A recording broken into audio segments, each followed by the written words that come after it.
আজকে বানিয়েছিলাম ফেনা ফেনা শাক ভাত। তা শীতের সকালে এই শাক ভাতটা যদি থাকে দারুণ লাগে কিন্তু খেতে। তা এখানে আমি হাঁড়ি বসিয়ে দিয়েছি উনুনে। তারপরে হাঁড়ির ভিতরে জল দিয়ে জলটা গরম হয়ে আসলে চাল দিয়ে দিয়েছিলাম। চালটা একটু মানে চালটা দেওয়ার পরে জলটা একটু হলে মানে ফুটলে পরে তারপরে আমি আলু দিয়েছিলাম।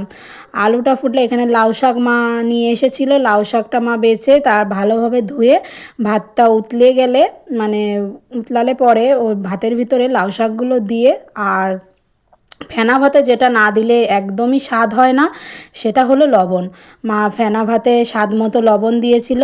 এই যে আমি ভালোভাবে দেখো ফুটে গেছে, এবার ভাতটা আমি নামিয়ে নিয়েছি। আর এখানে ওই উনুনে কড়াইতে তেল ছিল, ওই কড়াইটাই উনুনে বসিয়ে দিয়েছিলাম। ওই তেলে শুকনো লঙ্কা 5-6টা মতো ভেজেছিলাম। ভেজে ভাত বের করে আলুটা বের করে দিল। আমি লবণ, শুকনো লঙ্কা আর সরষার তেল দিয়ে আলু সিদ্ধটা ভালোভাবে কিন্তু আমি হাতের সাহায্যে মেখে নেব।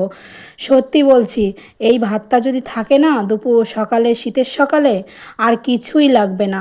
আর ভাত মা বেড়ে দিয়েছে আমার খাওয়ার জন্য। আমি এখানে আলু সিদ্ধ নিয়ে নিয়েছি আর নিয়েছিলাম 1 চামচ মতো ঘি আর নিয়েছিলাম বাড়ির দেশি মুরগির ডিম সাথে।